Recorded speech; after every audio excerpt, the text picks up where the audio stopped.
America is bringing a new game changer. That is a super bomber. So America has that B-2 bomber and nobody in this world has a reply to that. And America is going a step further. So let's watch this. Mostly flying wing that can travel halfway around the world, slip past enemy defenses, and deliver a devastating payload without ever being seen. It is, by any measure, one of the most incredible machines ever built. Yes. And now they are going a step further. But what if I told you this icon of military might is also a symbol of a massive, crippling mistake? Mistake? The B-21 Raider stealth bomber is turning out to be a huge deal in military tech, and it's set to completely change the game for America's air power. How it's been developed, produced, and rolled out is a major step up from its older sibling, the B-2. The B-2 was a Cold War marvel, designed to do one thing perfectly, penetrate the most advanced air defenses the Soviet Union could build. But that perfection came at a staggering price, over $2 billion per plane. The cost was so astronomical that the original plan for 132 bombers was slashed to just 21. Think about that. Because the that United would be States too has expensive. only 21 of its best bombers. They are so expensive and so maintenance intensive that using them is a monumental decision. They are silver bullets, reserved for only the most critical targets. But in modern warfare, you can't win with just a handful of silver bullets. You need a force that can sustain a campaign. So how to build the world's most advanced bomber, a true successor to the B-2, without repeating the same mistakes? How to create a weapon that is not only dominant, but also affordable enough to build in numbers that actually matter? The answer is this, the B-21 Raider. And it's not just a new plane, it's a completely new philosophy. This is the story of how the Air Force is building a super bomber that's actually a bargain. Wow. A cheap Spirit. bomber. It's exactly what's needed for today's world. The main question is, can they sell that to another countries? And will they sell it? I don't think so. They will sell it because for them it is like something very secretive and very important. They will never sell it. Competition between major global powers. The B-21's success really comes down to a mix of things. It's way cheaper, they're planning to build a lot more of them, it was designed using some seriously advanced digital tools, how much cheaper and it's it's built to be flexible for whatever threats pop up in the future. The B-21 Raider, made by Northrop Grumman, has that same cool flying wing look as the B-2 Spirit, but trust me, it's a whole different beast.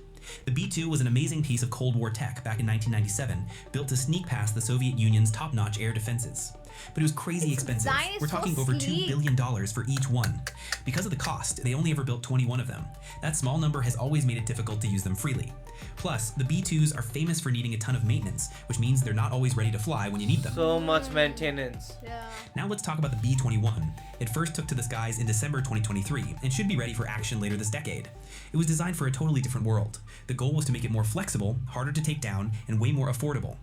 It's meant for long-haul missions in tricky places like the Indo-Pacific, where you need planes that can go the distance. Indo-Pacific, As General Thomas Bussier put it, they're they coming built the to our B-21 place. with one thing in mind, being incredibly effective in a real fight.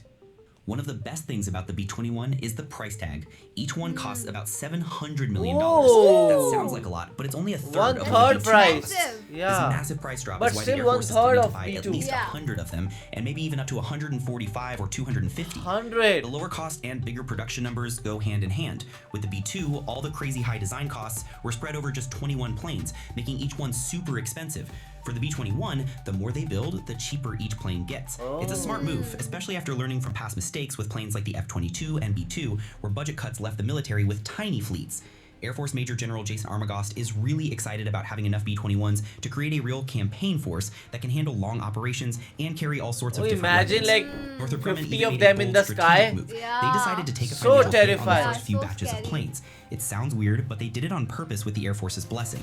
By taking a loss now, they can get the production line humming and ready to turn out planes much faster. They're betting that this will pay off in the long run with more orders. So, how did they make it so much better and cheaper? A big part of the answer is digital engineering. Basically, instead of starting with paper blueprints, they built the entire plane in a super detailed computer model first. This isn't just a simple 3D model, it's a digital thread that connects everyone involved, from the designers to the factory workers to the pilots, in real time. This digital-first approach is a game changer. It lets them find and fix problems on the computer, which is way cheaper than fixing them on a physical plane. In the past, you'd expect about 15 to 20% of the design to change once you started building. With the B-21, that number dropped to just 1%. They even used the real production line to build the test planes so the workers could figure out how to be more efficient from day one.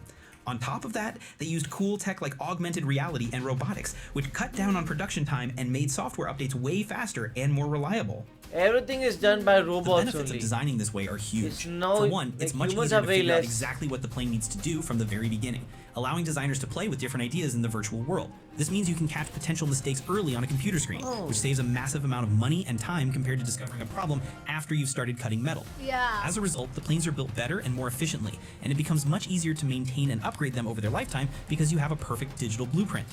This approach also cuts down on the need for some physical testing, since so much can be verified through simulation. Yeah. Ultimately, it gets everyone on the same page, from the engineers to the mechanics, making the whole process smoother and more collaborative. There are still Wow. some hurdles, like getting everyone to use the same digital tools and training people on this new way of working, but it's clearly the future for building complex military gear.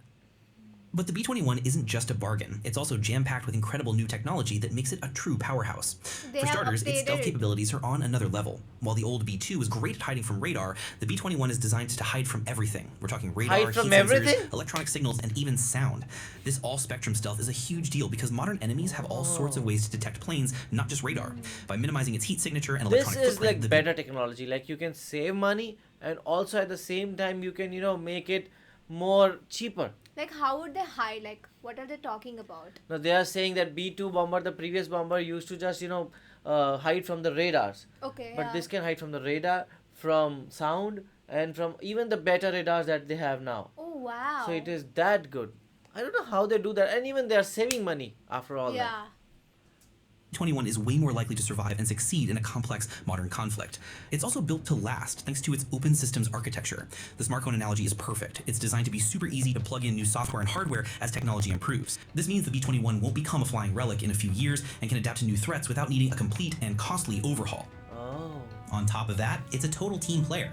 The B-21 is designed to be a key part of a fully networked military, sharing data instantly and seamlessly with forces on the ground, at sea, and in space. Wow. In today's world, having the best information is just as crucial as having the biggest bombs, and the B-21 acts as a vital node in that information web.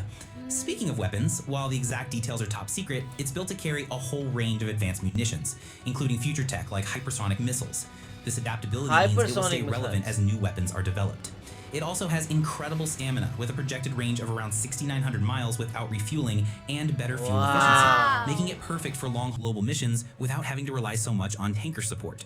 And it's Wow. not just a bomber. With all its networking and surveillance gear, the B-21 is so versatile it could even act as a flying command center for a team of drones, making it a true force multiplier on the battlefield. Wow, So like this it is will be the cool. command center. Yeah. Let's be real. All the drones will B-21 be is going being and built attacking. because of the growing military power of countries like China. The US needs to keep up. The current bombers are getting old and are much easier to spot and shoot down. Having a large fleet of B-21s is key to scaring off potential enemies and giving the US more options in a crisis. With their numbers, reliability, and lower maintenance needs, they would be a massive advantage in any major conflict. The B-21 is being called the world's first sixth-generation aircraft for a reason. It's the Oh, future of sixth American air generation. power. The first India aircraft does not will be have even Ellsworth a Air Force five-generation Base in South aircraft. Dakota. There's even talk about selling them We to have a close allies, 4.5. which could US make them is even so cheaper and advanced. strengthen partnerships around the world. So yeah, the B-21 Raider is a smash hit. It's affordable, it was fast using amazing digital tools, it's super stealthy, it's easy to upgrade, and it gives the US the powerful bomber force it needs to stay ahead in a complicated world. Nice. As I was saying, like India does not have even a fifth generation aircraft. Our Rafale aircrafts, the best ones that we have, is 4.5 generation. So we are so far away, and they are just making a sixth generation aircraft. And America is not just making like 5 of them, 10 of them. They are making about hundreds of them, and that will make them invincible in front of China or Russia. Yeah, and I feel like America is like never they are kind of satisfied with what they have. They have like always this thing of keep on going on and making the weapons even better. Actually, so what do you guys think about it? Do let us know in the comment section below. So do like, share, and Subscribe. bye.